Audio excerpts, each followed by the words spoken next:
O caminho para o reino. John Wesley. E dizendo, o tempo está cumprido, e o reino de Deus está próximo. Arrependei-vos, e crede no Evangelho. Marcos 1 verso 15. Essas palavras naturalmente nos conduzem a considerar: primeiro, a natureza da religião verdadeira, aqui denominada por Nosso Senhor de o reino de Deus, e que, ele diz, está próximo. Em segundo lugar, o caminho para ele, e que Jesus indica nestas palavras: arrependam-se e creiam no Evangelho. E 1. Em primeiro lugar, vamos considerar a natureza da religião verdadeira, aqui denominada por Nosso Senhor de o reino de Deus. A mesma expressão que o grande apóstolo usa, em sua epístola para os Romanos, onde ele igualmente explica as palavras de seu Senhor, dizendo, Romanos 14 verso 17, porque não é o reino de Deus comida, nem bebida, mas justiça, e paz, e alegria no Espírito Santo. 2. O reino de Deus, ou a religião verdadeira, não é comida, nem bebida. Sabe-se que não apenas os judeus não convertidos, mas um grande número daqueles que receberam a fé de Cristo, era, não obstante, zeloso da lei, Atos 21 horas e 20 minutos, e, ouvindo eles, glorificaram ao Senhor, e disseram-lhe, bem vês, irmão, quantos milhares de judeus aqui creem, e todos são zeladores da lei, até mesmo, da lei cerimonial de Moisés. O que quer, portanto, que eles encontraram escrito nela, quer concernente às ofertas de carne e bebida, ou à distinção, entre o que eram carnes puras e impuras, eles não apenas observaram, entre eles, mas veementemente pressionaram, até mesmo, em maio aos gentios, ou ateus, que se voltaram para Deus, sim, de tal maneira, que alguns deles ensinaram, onde quer que eles estiveram com eles, Atos 15 24, se não vos circuncidardes conforme o uso de Moisés, o ritual completo da lei, não podeis salvar-vos. Porquanto ouvimos que alguns que saíram dentre nós vos perturbaram com palavras, e transtornaram as vossas almas, dizendo que deveis circuncidar-vos. 3. Em oposição a estes, o apóstolo declara, aqui, e em muitos outros lugares, que a religião verdadeira não consiste em carne e bebida, ou em algumas observâncias rituais, ou nem, na verdade, em qualquer coisa exterior, ou em alguma coisa exterior ao coração, toda a essência dela situando-se na retidão, paz, e alegria no Espírito Santo. 4. Nem qualquer coisa exterior, tais como formas, ou cerimoniais, mesmo do tipo mais excelente.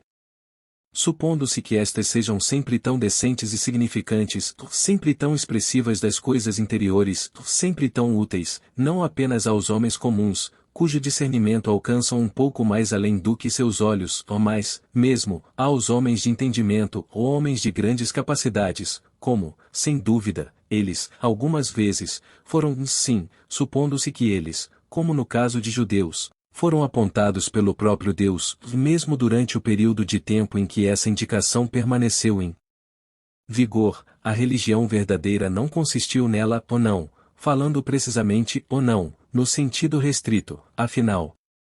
Quanto mais deve esta forte influência, concernente a tais rituais e formas, quando são unicamente desígnios humanos. A religião de Cristo ergue-se, infinitamente mais alto, e se coloca imensamente mais profundo, do que todos esses. Esses são bons em seus lugares, exatamente tão distante quanto eles sejam, de fato, subservientes da religião verdadeira. E foi superstição objetar contra eles, enquanto eles foram aplicados, tão somente, como socorro ocasional às fraquezas humanas. Mas que nenhum homem os conduzam mais além. Que nenhum homem sonhe que eles têm algum valor intrínseco, ou que a religião não possa consistir, sem eles. Isto é fazer deles uma abominação ao Senhor. 5. A natureza da religião está tão longe de consistir nestas formas de adoração, rituais ou cerimoniais, que ela não consiste propriamente em quaisquer ações exteriores, de qualquer tipo, afinal. É verdade que, um homem que esteja culpado de algumas ações deploráveis e imorais, ou que faça aos outros o que ele não gostaria que fosse feito a ele, se estivesse na mesma circunstância, não tem qualquer religião. E é também verdade que não pode ter religião verdadeira, aquele que sabe fazer o bem, e não o faz. Ainda assim, um homem, tanto pode se abster do mal exterior, quanto fazer o bem, e não ter religião. Sim, duas pessoas podem fazer as mesmas obras exteriores, o que se supõe, alimentar o faminto, vestir o nu, e, neste meio tempo, um desses pode ser um religioso verdadeiro, e outros não terem religião, afinal, já que um pode agir do amor de Deus, e o outro, do amor ao reconhecimento próprio. Então, é evidente que embora a religião verdadeira naturalmente conduza a cada boa palavra e boa obra, ainda assim, a natureza real dela situa-se ainda mais profundo, sempre no oculto do coração. 6. Eu digo do coração. Porque a religião não consiste em ortodoxia, ou opiniões certas, que, embora não sejam propriamente coisas exteriores, não estão no coração, mas no entendimento.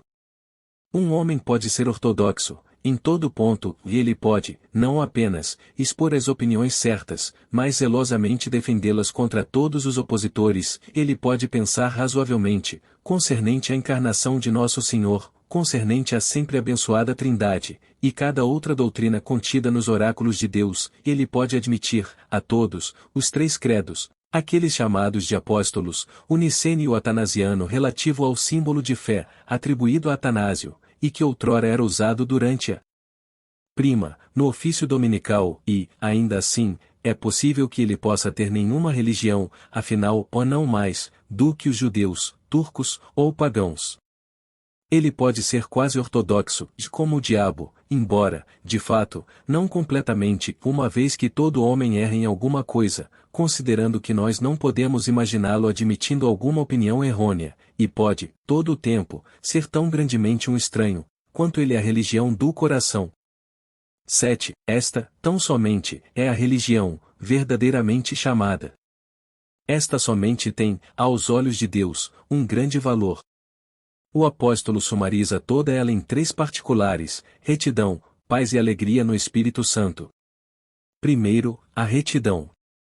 Nós não podemos estar perdidos no que concerne a isto, se nós nos lembrarmos das palavras de Nosso Senhor, ao descrever os dois grandes ramos em que se dependuravam todas as leis dos profetas, o Marcos 12 verso 30, e amarás, pois, ao Senhor teu Deus de todo o teu coração, e de toda a tua alma, e de todo o teu entendimento, e de todas as tuas forças. Este é o primeiro mandamento, o primeiro e o grande ramo da retidão cristã. Tu deverás te deleitar no Senhor, teu Deus, tu deverás buscar e encontrar toda a felicidade nele. Ele deverá ser o teu abrigo, e tu excessivamente grande recompensa, no tempo e na eternidade. Todos os teus ossos deverão dizer: a quem mais eu tenho nos céus, senão a ti? E não existe quem eu deseje na terra, além de ti. Tu deverás ouvir e cumprir a palavra daquele que diz: meu filho, dá-me teu coração. E, tendo dado a ele teu coração, ou o mais íntimo de tua alma, para que ele reine lá, sem um rival, tu poderás bem clamar, com todo o teu coração: eu amarei a ti, ó Senhor, minha força. O Senhor é minha rocha forte, e minha fortaleza, o meu Salvador, meu Deus, e minha força, em quem eu irei confiar, o meu escudo, a força também de minha salvação, e meu refúgio. Salmos 18 verso 2: O Senhor é o meu rochedo, e o meu lugar forte, e o meu libertador, o meu Deus, a minha fortaleza, em quem confio, o meu escudo, a força da minha salvação, e o meu alto refúgio.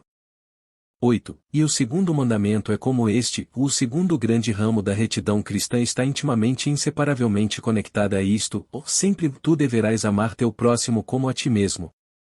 Tu deverás amar, tu deverás abraçar, com a mais terna boa vontade, a mais sincera e cordial afeição, os mais ardorosos desejos de prevenir e extinguir todo o mal, e, conseguir todo o bem possível, a ele e ao teu próximo, ou seja, não apenas a teu amigo, teu parente, ou teu conhecido, ou não apenas ao virtuoso, ao cordial, ou àquele que ama-te, que se antecipa ou retorna a tua bondade, mas a todo filho do homem, cada ser humano, cada alma que Deus fez, não excluindo aquele a quem tu nunca viste na carne, a quem tu não conheces, quer pessoalmente ou por nome, ou não excetuando aquele que tu sabes, seja mau e ingrato, ou aquele que ainda usa e persegue a ti maliciosamente, a este tu deves amar como a ti mesmo, com a mesma sede invariável em busca de sua felicidade de toda espécie, o mesmo cuidado incansável de protegê-lo do que quer que possa afligi-lo ou machucá-lo, quer sua alma ou corpo. 9. Agora, este amor é o cumprimento da lei? A somatória de toda a retidão cristã? De toda a retidão interior, porque ela necessariamente implica em entranhas de misericórdia, humildade de mente, vendo que o amor não se ufana, gentileza, mansidão, longanimidade, porque o amor não se enfurece, mas o crê, espera, e suporta todas as coisas, e de toda a retidão exterior, porque o amor não pratica o mal ao seu próximo, que por palavra ou ação. Ele não pode, de boa vontade, causar dano, ou afligir alguém. E é zeloso das boas obras. Todo amante da humanidade, quando ele tem oportunidade, faz o bem a todos os homens, sem parcialidade, e sem hipocrisia, cheio de misericórdia e bons frutos. 10. Mas a religião verdadeira, ou um coração justo, em direção a Deus e ao homem, implica felicidade, assim como santidade.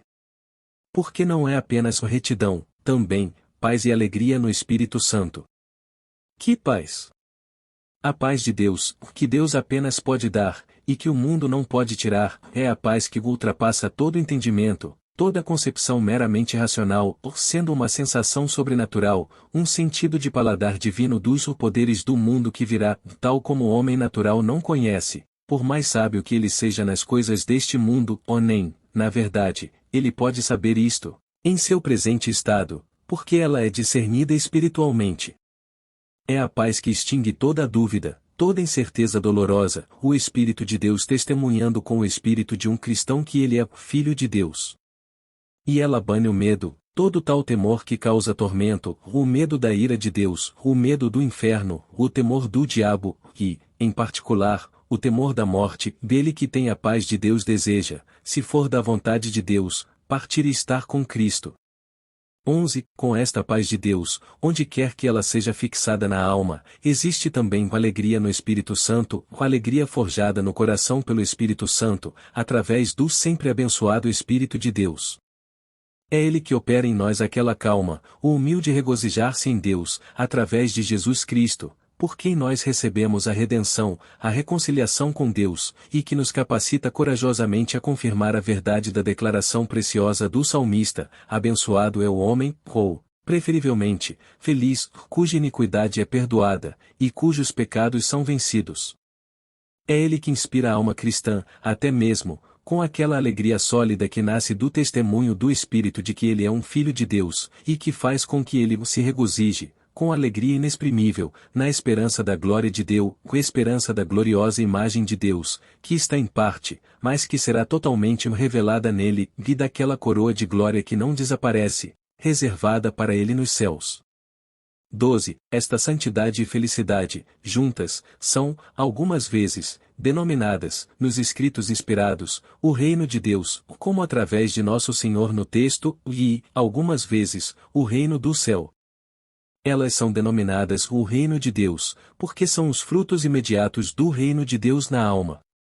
Tão logo, ele toma junto a si mesmo seu imenso poder, e fixa seu trono em nossos corações, eles são instantaneamente preenchidos com essa retidão, paz e alegria no Espírito Santo. São chamadas de o reino do céu, porque elas são, de certa forma, o céu revelado na alma. Porque, quem que experimente isto, pode afirmar diante de anjos e homens: a vida eterna é alcançada, e a glória na terra começou, de acordo com o constante teor das Escrituras, que, em todo lugar, testemunhem, de João 5 versos 11 e 12, e o testemunho é este, em que Deus nos deu a vida eterna, e esta vida está em seu Filho. Quem tem o Filho, reinando em seu coração, tem a vida eterna, quem não tem o Filho de Deus não tem a vida.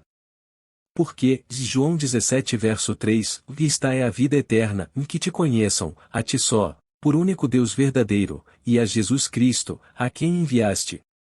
E eles, a quem isto é dado, podem confiantemente dirigir-se a Deus, embora estejam em meio a uma fornalha, e a ti, Senhor, protegido pelo teu poder. A ti, Filho de Deus, Jeová, nós adoramos. Na forma humana do alto surgiu, a ti sejam dadas aleluias sem cessar louvor, assim como em seu trono no céu, nós oferecemos aqui, porque onde quer que estejas, lá, o céu é manifesto. 13. E este reino de Deus, ou do céu, está ao alcance da mão. Quando essas palavras foram originalmente faladas, elas implicaram que o tempo estaria, então, cumprido, com Deus sendo manifestado na carne, quando ele fixaria seu reino entre os homens, e reinaria nos corações de seu povo. E o tempo já não está cumprido. Porque ele disse: Veja, eu estarei sempre com vocês, vocês que pregam remissão dos pecados em meu nome, até o fim do mundo.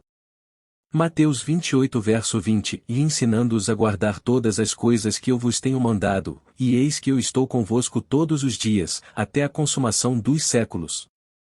Portanto, onde quer que o Evangelho de Cristo seja pregado, este seu reino está ao alcance da mão. Não está longe de nenhum de vocês. Vocês podem, nesta mesma hora, entrar, se vocês ouvirem atentamente a sua voz, e arrependam-se, e creiam no Evangelho. Segunda.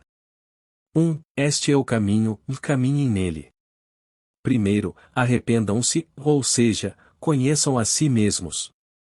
Este é o primeiro arrependimento, prévio para a fé, ou até mesmo a convicção, ou autoconhecimento. Acorda, então, tu que dormes. Reconhece que tu és um pecador, e o tipo de pecador que tu és.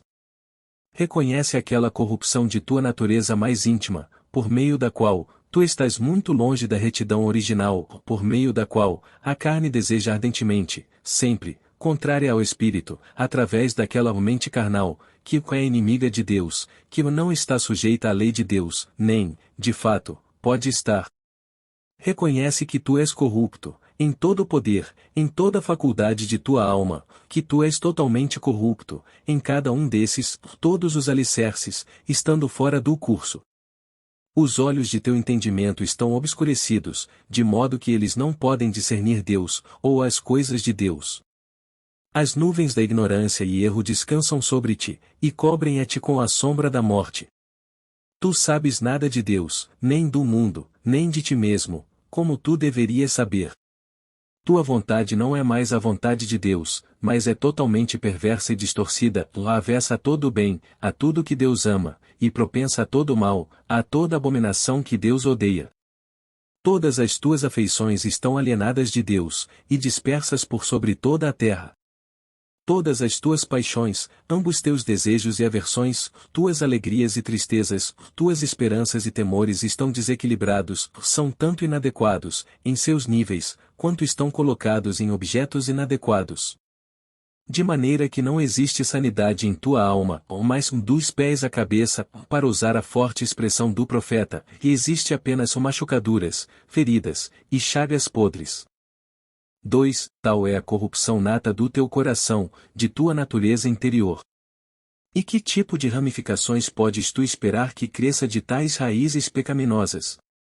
Disto, brota descrença, ou sempre separada do Deus vivo, ou dizendo: quem é o Senhor que eu devo servir?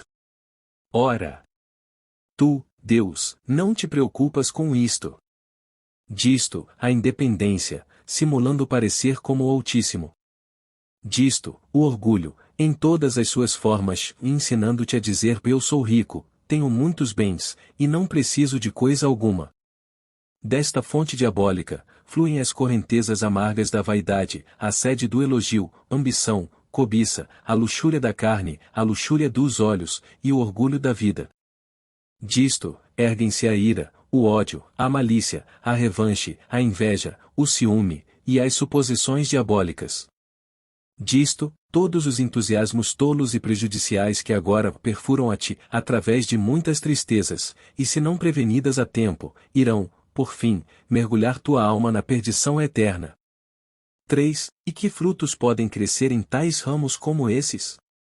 Do orgulho, vem a contenda, o elogio vão de si próprio, o buscar e receber o louvor dos homens, e assim, roubar de Deus aquela glória que ele não pode dar a outro. Da luxúria da carne, vem a glutonaria ou bebedeira, lascívia ou sensualidade, fornicação, impureza, e diferentemente corrompendo aquele corpo que foi designado para o templo do Espírito Santo, e da descrença, toda palavra e obra diabólica.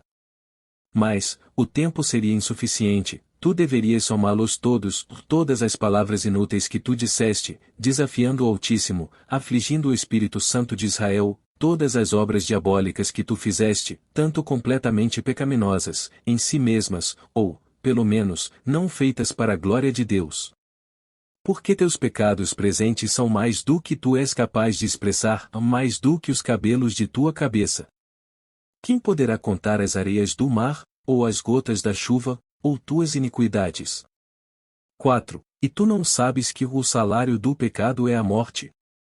Morte, não apenas temporal, mas eterna. A alma que pecar, deverá morrer, porque o Senhor disse isto. Ela deverá morrer a segunda morte. Esta é a sentença de ser punido, com a morte sem fim, com a destruição eterna da presença do Senhor, e da glória de seu poder. Tu não sabes que todo pecador não está propriamente às portas do fogo do inferno, está demasiado vulnerável, ou mais, antes, está debaixo da sentença do fogo do inferno, já está condenado, e exatamente sendo levado para a execução. Tu és culpado da morte eterna. Ela é a recompensa justa de tua maldade interior e exterior. É justo que aquela sentença agora tome lugar. Tu consegues ver e sentir isto? Tu estás totalmente convencido de que tu mereces a ira de Deus, e a condenação eterna. Deus faria algum mal a ti, se ele agora ordenasse que a terra se abrisse e te tragasse? Se tu fosses agora rapidamente para o abismo, para o fogo que nunca se extingue? Se Deus tem determinado que tu verdadeiramente te arrependas, tu tens profunda consciência de que estas coisas são assim, e que é pela mera misericórdia que tu não estás consumido, que tu não foste varrido da face da terra. 5. E o que tu irás fazer para apaziguar a ira de Deus, para expiar todos os teus pecados, e escapar da punição que tu tens tão justamente merecido? Ai de mim! Tu não podes fazer coisa alguma ou nada que irá, de alguma forma, reparar para Deus alguma obra, palavra ou pensamento pecaminoso. Se tu pudesses agora fazer todas as coisas boas, se, deste momento em diante, até que tua alma retorne para Deus, tu pudesses executar a obediência perfeita e ininterrupta, mesmo isto não iria reparar o que passou. O não aumentar teu débito não iria saudá-lo. Ele ainda permaneceria tão grande como sempre. Sim, a obediência presente e futura de todos os homens sobre a terra, e de todos os anjos no céu, não traria satisfação à justiça de Deus, por um único pecado. Quão inútil, então, foi o pensamento de reparar por teus próprios pecados, através de alguma coisa que tu possas fazer. Custa muito mais redimir uma alma, do que toda a humanidade é capaz de pagar. De modo que não existe outra ajuda para o pecador culpado, sem dúvida, ele deve perecer eternamente. 6. Mas suponha que a obediência perfeita, no futuro, pudesse reparar os pecados passados, isto seria de nenhum proveito para ti, porque tu não és capaz de executar isto, ou não, ou de maneira alguma. Comece agora e faça uma tentativa. Livre-se daquele pecado exterior que tão facilmente assola a ti. Tu não podes. Como, então, tu irás mudar tua vida, de todo o mal para todo o bem? De fato, é impossível de ser feito, a menos que, primeiro, teu coração mude. Por quê? Porquanto uma árvore permanece má, ela não poderá produzir bons frutos. Mas será que tu és capaz de mudar teu próprio coração ou do pecado total, para total santidade? Vivificar a alma que está morta no pecado, morta para Deus, e viva apenas para o mundo? Não mais do que tu és capaz de vivificar um corpo morto, trazer de volta à vida aquele que está na sepultura. Sim, tu não és capaz de vivificar tua alma, em algum grau, ou não mais do que dar vida, em algum grau, a um corpo morto. Tu não podes fazer coisa alguma, mais ou menos, a este respeito, tu estás totalmente sem força. Estar profundamente consciente disto, do quão impotente tu és, assim como, do quão culpado e quão pecador, este é aquele arrependimento, que é o precursor do reino de Deus.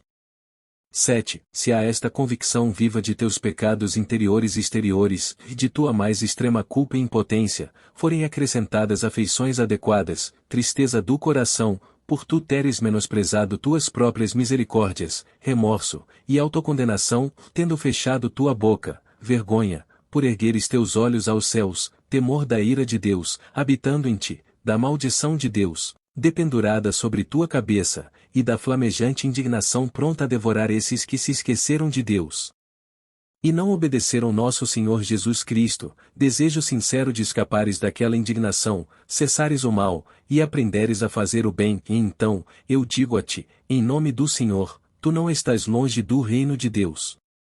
Um passo mais, e tu entrarás nele. Arrepende-te. Agora, creias no Evangelho. 8. O Evangelho, ou seja, as boas novas, as boas notícias para os pecadores culpados e impotentes, em um sentido mais amplo, significa toda a revelação feita por Jesus Cristo aos homens, e, algumas vezes, todo o relato do que nosso Senhor fez e sofreu, durante seu tabernáculo entre os homens. A substância de tudo é que o Jesus Cristo veio ao mundo para salvar os pecadores, como Deus amou de tal modo o mundo que deu seu unigênito para que não perecêssemos, mas tivéssemos a vida eterna, como ele foi ferido por nossas transgressões, ele foi machucado por nossas iniquidades, o castigo de nossa paz estava sobre ele, e com suas chicotadas fomos curados. 9. Creias nisto, e o reino de Deus é teu. Pela fé, tu obtens a promessa. Ele perdoa e absolve todo que verdadeiramente se arrependem, e sinceramente acreditam em seu santo evangelho. Tão logo Deus fale ao teu coração, ânimo, teus pecados foram perdoados, seu reino virá, tu terás a retidão, paz e alegria no Espírito Santo. 10. Apenas cuida, tu, de não enganares a tua própria alma, com respeito à natureza desta fé. Ela não se trata, como alguns têm afirmado apaixonadamente, de uma mera quiescência da Bíblia, dos artigos de nosso credo, ou de tudo que está contido no Velho e Novo Testamento. Os demônios acreditam nisto, tanto quanto eu ou tu. E, ainda assim, eles ainda são demônios. Mas ela é, acima de tudo isto, a confiança verdadeira na misericórdia de Deus, através de Jesus Cristo. É a confiança no Deus clemente. É a evidência ou convicção divina de que Deus estava em Cristo, reconciliando o mundo para si mesmo, não imputando a ele suas primeiras transgressões, em particular, que o Filho de Deus amou a mim, e deu a si mesmo por mim, e que eu, até mesmo eu, estou agora reconciliado para Deus, através do sangue da cruz. 11. Tu crês desta forma? Então, a paz de Deus está em teu coração, e a tristeza e lamentação fugiram. Tu não mais dúvidas do amor de Deus, ele está claro como o sol do meio-dia. Tu clamas, e minha canção deverá ser sempre sobre a bondade do Senhor, e com minha boca eu irei sempre falar de tua verdade, de geração em geração. Tu não mais temerás o inferno, ou a morte, ou aquele que, uma vez, teve o poder da morte, o diabo, ou não temerás dolorosamente o próprio Deus, tu terás apenas o temor terno e filial de afligir a ele. Tu crês? Então, tua alma magnifica o Senhor, e teu espírito se regozija em Deus, teu Salvador. Tu te regozijas naquele em quem tu tens redenção, através de seu sangue, até mesmo, o perdão dos pecados. Tu te regozijas naquele espírito de adoção, que clama em teu coração, Abba, Pai. Tu te regozijas na esperança completa da imortalidade, ou no alcançar a marca do prêmio por teu alto chamado, ou na sincera expectativa de todas as boas coisas que Deus tem preparado para aqueles que o amam. 12. Tu agora crês? Então, o amor de Deus está agora espalhado em teu coração. Tu amas a Ele, porque Ele primeiro amou a nós. E porque tu amas a Deus, tu amas a teu irmão também. E sendo preenchido com o amor, a paz, e a alegria, tu estás também preenchido com a longanimidade, gentileza, fidelidade, bondade, humildade, temperança, e todos os outros frutos do mesmo Espírito, e em uma palavra, com quaisquer disposições que sejam santas, que sejam celestiais ou divinas. Porque, enquanto tu olhares com a face aberta, descoberta, o véu, estando agora retirado, a glória do Senhor, seu amor glorioso, e a imagem gloriosa, em que tu foste criado, tu estarás mudado para a mesma imagem, de glória em glória, através do Espírito do Senhor. 13. Este arrependimento, esta fé, esta paz, esta alegria, este amor, esta mudança de glória em glória, é o que a sabedoria do mundo tem sugerido ser loucura, mero entusiasmo, e completa abstração. Mas tu, Ó homem de Deus, com te preocupes com eles, ou não te abales por quaisquer dessas coisas. Tu sabes em que tu tens crido. Vê que nenhum homem tire tua coroa. O que tu obtiveste, segura firme, e segue, até que obtenhas as grandes e preciosas promessas. E tu que ainda não conheces a Ele, não permitas que homens presunçosos façam com que te envergonhes do Evangelho de Cristo. Não te impressiones com coisa alguma, através desses que falam mal das coisas que eles não conhecem. Deus logo irá transformar tua opressão em alegria. Que tuas mãos se abaixem. Ainda que demore um pouco, Ele fará desaparecer teus medos, e dará-te o espírito de uma mente sã. Ele que está perto de ser justificado, quem poderá condená-lo? É Cristo, que morreu, ou sim, antes, que ressuscitou, e que está, desde então, à direita de Deus, fazendo intercessão, por ti. Coloca-te, agora, nas mãos do Cordeiro de Deus, com todos os teus pecados, por muitos que eles sejam, e uma entrada será ministrada junto a ti, no reino de nosso Senhor e Salvador Jesus Cristo.